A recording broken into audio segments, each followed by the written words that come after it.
welcome back to my channel. Welcome to my channel if you're new. My name is Brie, aka The Booktrovert, here on YouTube, and today I am very excited. It is finally time for the December Book of the Month books. I just want to preface this by saying I know I look insane. I know I do. I literally just woke up, okay? I have my coffee in my Christmas cup. This is from World Market, so highly recommend. This is like 12 bucks. Very similar to the Anthropology mugs that everybody has on social media or whatever and is obsessed with. That's not why we're here. We're here because of the December books for Book of the Month. Now, where was I going with this? I don't even know. Bear with me. I literally just woke up. Okay, so I'm seeing 5 hardcover selections. We will get to the screen in a minute, but before we do, I just want to go ahead and remind you all, if you didn't know, link down below, there is a coupon for you if you've never tried Book of the Month before, or you're interested, to get your first book for $5. I get a little bit of a credit, I get a free credit, but I mean, other than that, like, I genuinely love the subscription site, like site, box, whatever. I feel that they really do offer a lot of books that I personally would have picked up, and it's so much cheaper to just get them from Book of the Month. There are also early releases, which is super awesome. A lot of these that I'm seeing are early releases and don't even come out until January, so that's also really exciting. And then on top of that, I just want to throw out there, this is actually the only book subscription box that will be following me into the new year, because I am unfortunately going to be canceling my Fairy Loot. I just don't see the benefit versus the cost. So link is down below if you're interested. If not, that's totally fine. Let's get into the books. Okay. So as you can see, we have 5 hardcover selections for December. I'm already seeing the first 2 and I'm obsessed. So we have a literary fiction called Homeseeking, which is a debut and an early release by Carissa Chin. We have a contemporary fiction called Definitely Better Now, which is another debut and early release by Ava Robinson. This cover definitely reminds me of Marco's Got Money Problems. So we'll have to see what the description says. Also, I'm changing my computer's setup around, so hopefully the lighting's a little bit better.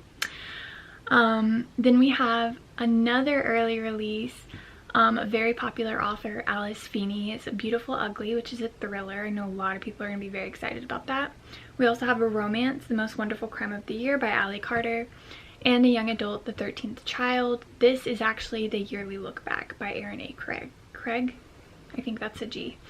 And then, of course, if you're not interested in the books that they chose for the month, you can always go back and pick one of their member faves. So they offer 5 member faves. Looks like we've got The Pairing by Casey McQuiston, The Good Left Undone by Adriana Trigiani, House of Glass by Sarah Pekkanen, A Song to Drown Rivers by Anne Liang, and The Last Love Note by Emma Gray. And then if you're not interested in any of those, you can always skip the month.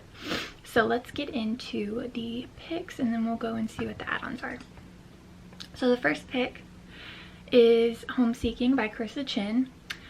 Quick take is this profound saga follows one couple's love and heartbreak sprawling across 60 years and thousands of miles. I actually read, this was on my radar for January, so I'm so excited that they offered it as an early release. This one will definitely be getting added onto my box. Get to know its emotional non-linear timeline, over 400 pages in immigration. And then here's the synopsis. Pause to read. And then the content warnings. This book contains scenes that depict sexual assault and mentions of suicidal ideation and miscarriage. So just keep that in mind. And as always, I would definitely look up your own trigger warnings, like trigger warnings on your own, just in case Book of the Month doesn't cover all of them. Then we have Definitely Better Now by Ava Robinson, a cathartic story of a woman who, 1 year sober, faces new challenges and learns to accept what she can't control. Okay, so minus the sober part, it is kind of giving Marco's Got Money Problems. Good to Know Zart's emotional family drama, Salacious in NYC. Here's the synopsis if you'd like to pause and read, and another one that contains mentions of suicidal ideation. So these are a little heavy for December picks, which is very interesting. But then we have Alice Feeney's Beautiful Ugly, Prepare to spin sideways in this twisty island thriller about a missing wife and a man who can't trust his own mind. Good to Knows are its multiple viewpoints, marriage issues, nonlinear timeline, and writer's life. Here's the synopsis if you would like to read. And then the content warnings. This book contains scenes that depict sexual assault and mentions of the death of a child. So, very heavy topics this December. Then we have The Most Wonderful Crime of the Year by Allie Carter. I want to say I did receive this as an ARC from NetGalley, and I'm very thankful for that. However, I did not enjoy this book. So if you want, my review is posted on my story graph, which is also linked down below. But it is our one and only December kind of holiday pick. Deck the shelves with this delicious holiday whodunit, complete with enemies to lovers and some proper British flair. Good to Knows are its multiple viewpoints, whodunit, enemies to lovers, holiday. Here's the synopsis, and there are no content warnings mentioned from Book of the Month. Okay, then we will move on to the next one and the last one, which is The 13th Child by Aaron A. Craig. This is the yearly look back. So Book of the Month does this thing every single December where they pick one book that they hadn't provided, is that the right word?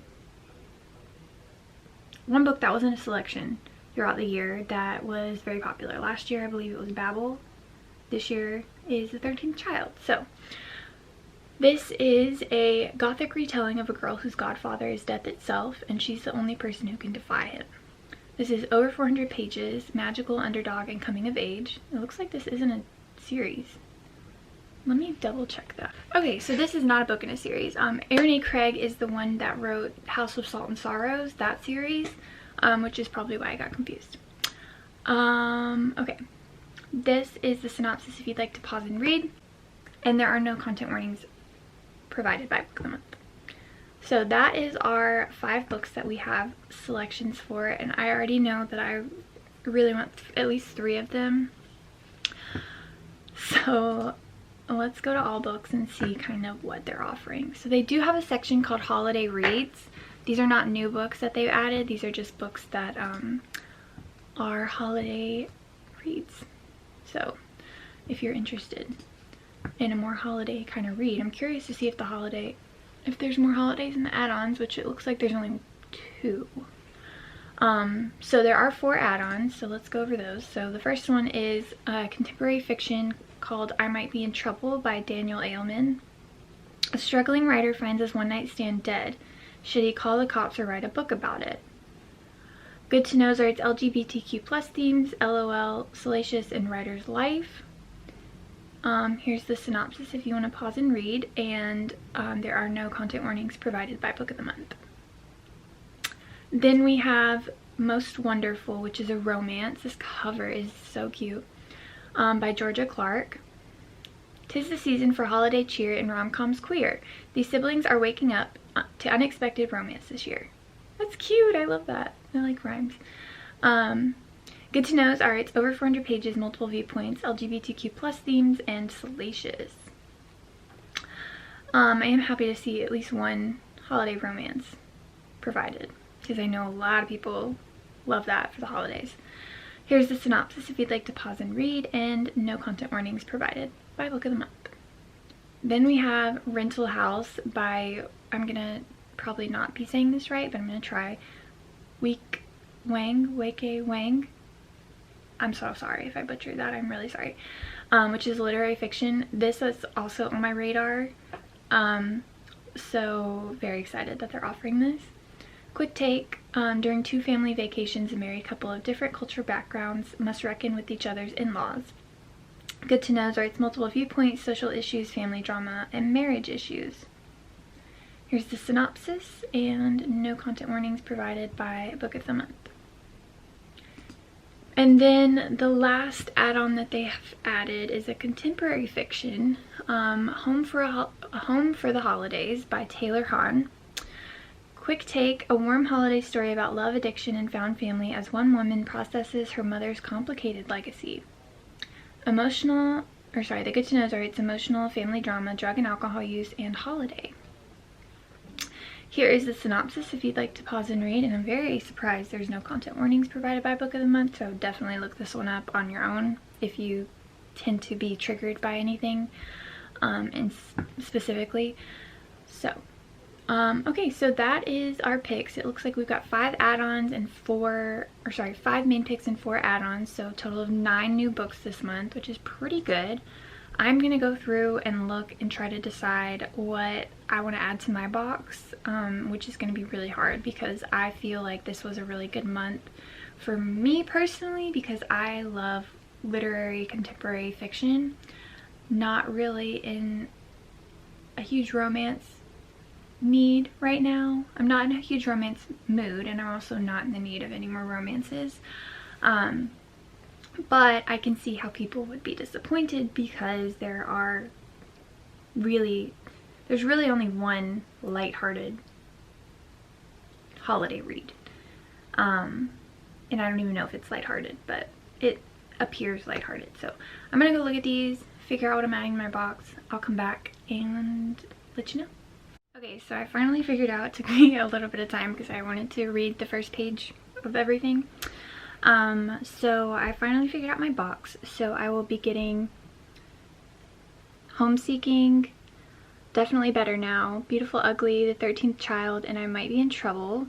And then I am getting my challenge reward for the year for rating 30 books out of the app. So if you didn't know, Book of the Month does 2 different challenges for the year. Every year you get 2 different things. The first challenge I think was rate 15 books, and it does include books from the previous year. It goes back like 1 year, I believe, and the prize was a hat that says reading is sexy, which is so cute. It's on my bookshelf.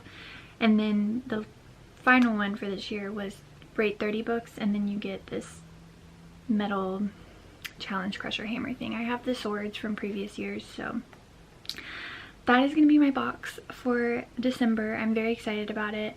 Not really any Christmassy type books, but honestly I am okay with that because I am doing the reindeer readathon, and I tend to enjoy fantasy and literary contemporary fiction and thriller books the most out of all the genres. So yeah, I guess I will see you guys in the next one. Be sure to like this video, subscribe if you haven't already, and bye guys.